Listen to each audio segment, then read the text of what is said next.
Maeve Larkspur liked to believe there was nothing that could surprise her at 4 in the morning.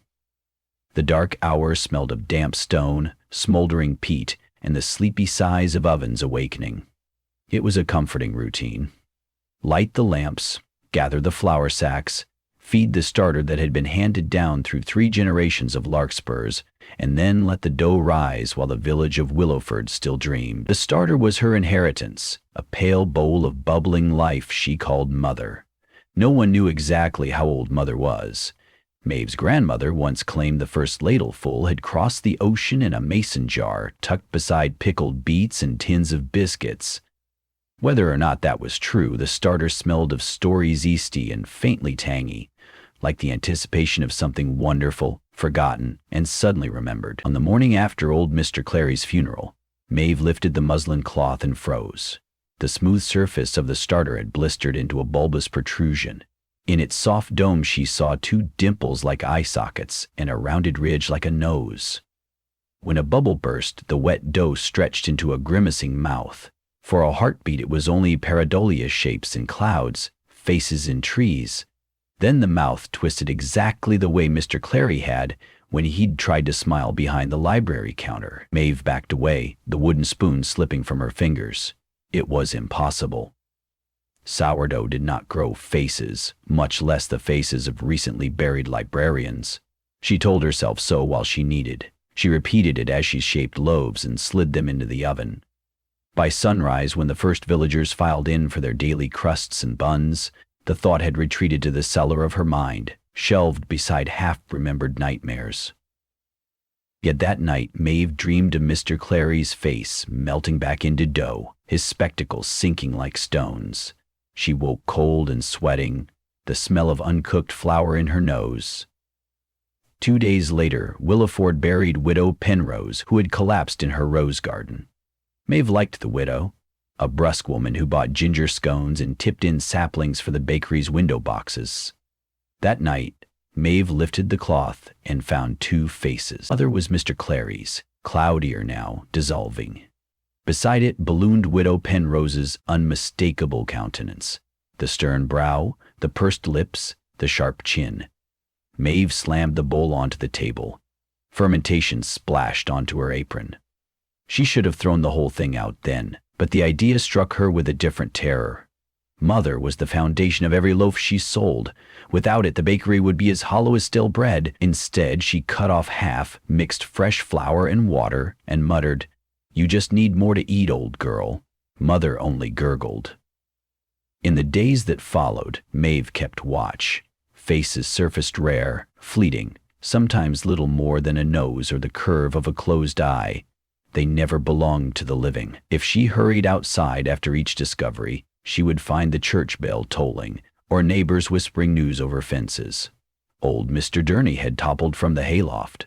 Sweet-faced Isla Cartwright had slipped beneath the ferry's rail and drowned. The bakery, once a sanctuary of cinnamon steam, began to feel like a room of specters. Maeve sat after closing, wiping flour from her knuckles, and asked the empty shop, "What do you want from me?" The lamplight flickered. The bowl bubbled. It was not an answer, but Maeve heard one in her own chest. The dead wanted to be seen. And it was not only death that connected them. Rumors, the ones that traveled beneath gossip, skittering like mice in cellar walls, spoke of secrets. Mr. Clary was said to have mislaid rare first editions he'd promised to protect. Widow Penrose had quarreled with her sister for decades. Isla Cartwright carried letters she never mailed, apologies that might have changed her fate. None of them had confessed while living. Guilt, Maeve thought, leavened these faces. She tried experiments. She fed Mother more rye, less rye, warmer water, colder water. The faces came regardless. Then she moved the bowl from the window shelf to the pantry. Within a night, the faces found her again, pressing against the semi-opaque lid of a plastic tub as though they wished to breathe. Something in her blood equal parts baker's patience and Larkspur stubbornness decided there must be a reason and therefore a way to end it. So she began to listen. When a new visage appeared, Maeve studied it in every swell and deflation. She sketched what she saw, named the departing, and asked aloud, What weighs on you?" There were no words, only the plosive pop of fermentation. But Maeve noticed patterns. A corner of dough bulged every time she touched a certain box in the storeroom. Her late father's toolbox, locked since the day the hearth collapsed and killed him. Another time, the widow's face grew clearer once Maeve wrote a letter to that estranged sister and tucked it beneath the bowl. She posted the letter. 2 mornings later, Widow Penrose's face had vanished from the starter. It felt like bread rising at last after stubborn stalling. Hope. Maeve rummaged in the toolbox and found a sheaf of papers. Illicit wagers, debts to villagers he'd charmed, schemes to fix the harvest market. Her father, whom the town remembered as a genial storyteller, had been a liar. Maeve catalogued each note, repaid what she could, and confessed the frauds to those still harmed. Mr. Clary's face dissolved into nothing but froth. Word drifted through Williford that the baker had grown peculiar. Some said she acted saintly, returning coin never claimed. Others whispered she was creeping about, prying into the sins of the dead. Business dwindled, then swelled as people grew curious. They watched her eyes when she handed over loaves, as if waiting for judgment. The starter, meanwhile, continued its parade. Some nights it offered only blurred features. Other times something ghastlier surfaced, eyes grown wide with regret, a mouth silently pleading for release. Maeve slept less, tasted ash in every morsel she tried to eat. But the act of unburdening the dead had bound her to a purpose she couldn't abandon. She became student, detective, and priest.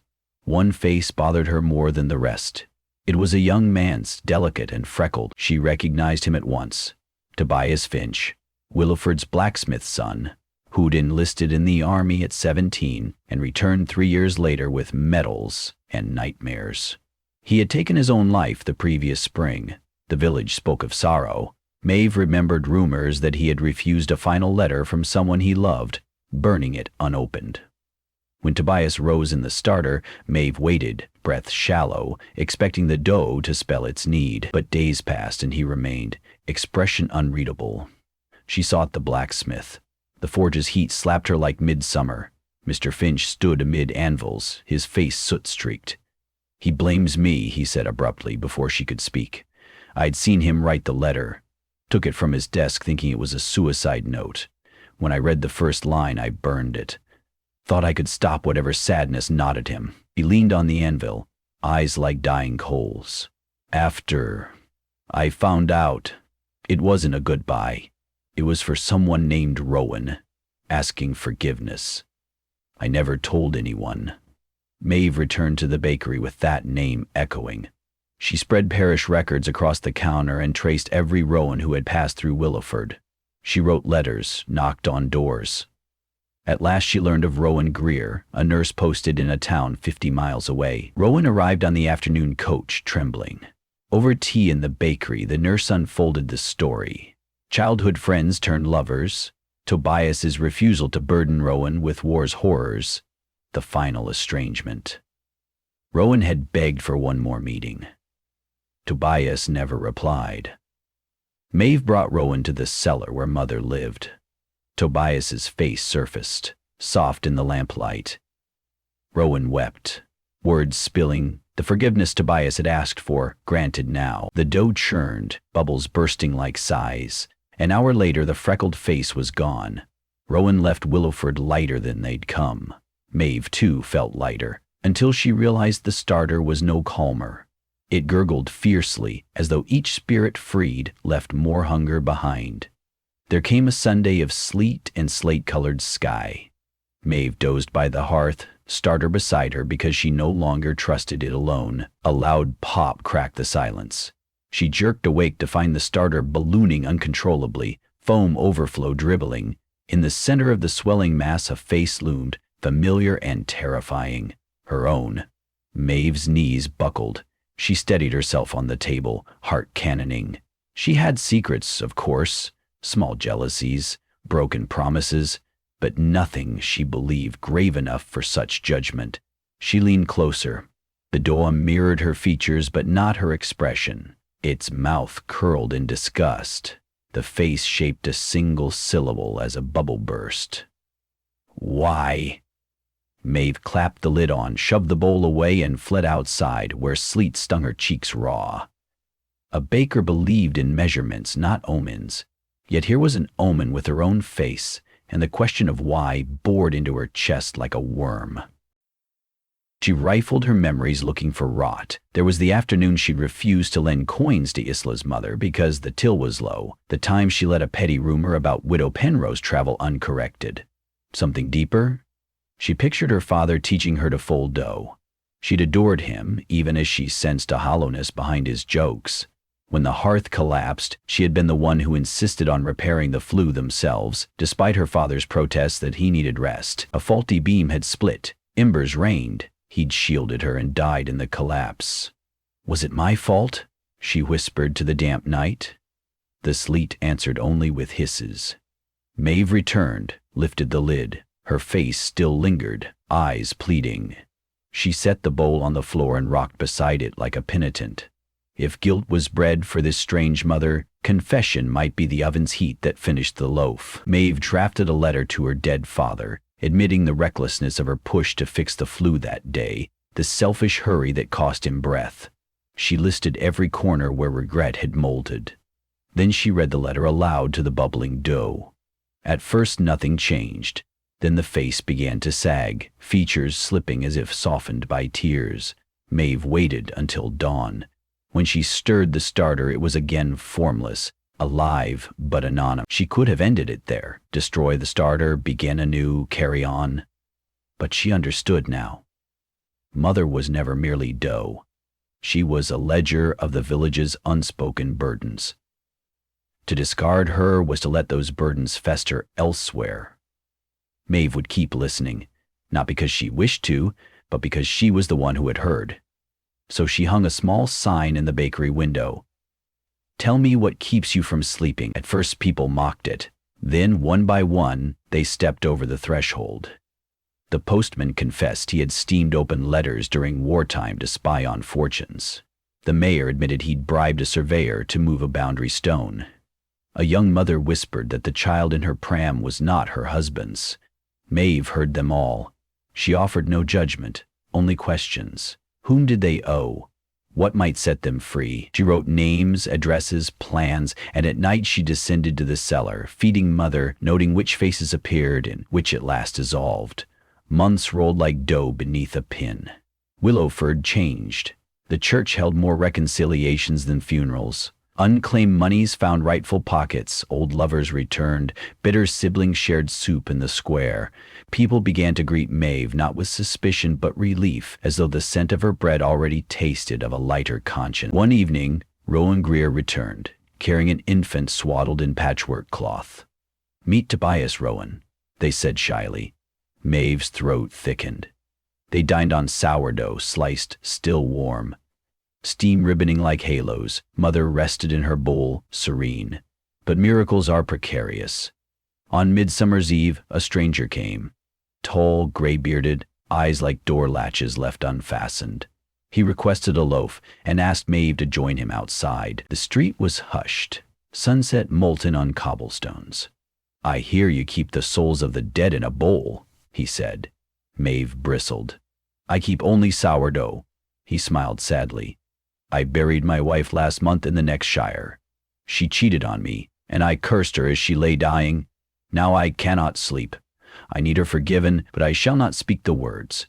Maeve felt the starter behind her as if it had ears. "Forgiveness can't be done for you," she said. "Then the bowl is useless," he snapped. "Give it to me. I'll see it silenced." He lunged. Maeve dodged, but he was quick. Inside, the bakery clattered. The lid whipped off, the bowl upended. Dough splashed the floor like entrails. Maeve cried out, grabbing a peel to shove him back. He slipped on the mess, struck his head, and lay still. Neighbors poured in. The constable arrived. The stranger survived. Groggy and raging, he was taken away under assault charges. Maeve knelt in ruination.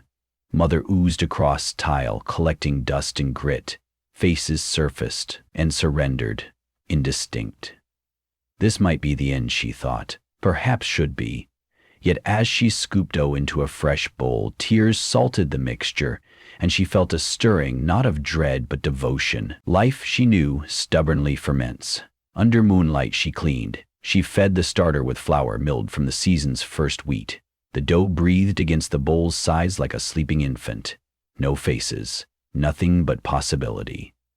She set the bowl on the sill and whispered, "Thank you for teaching me hunger isn't a curse, but a calling." In the weeks that followed, the sourdough behaved no human features, only the familiar rise and sigh. Maeve wondered whether the magic had ended with the splattering. But sometimes, late at night, she saw a flicker, the curve of a dimple, a crease of sorrow appearing and fading like a skipped heartbeat. She no longer feared it. If a face stayed until morning, she'd open the bakery door and flip the sign, "Tell me what keeps you from sleeping." People came, they always would. That was the nature of secrets, and Maeve, the baker of Williford, would feed the dough, listen to the living, and knead their hidden griefs into something warm enough to share. Because bread, like absolution, was never meant to be hoarded. It was meant to be broken, passed hand to hand, eaten while still steaming.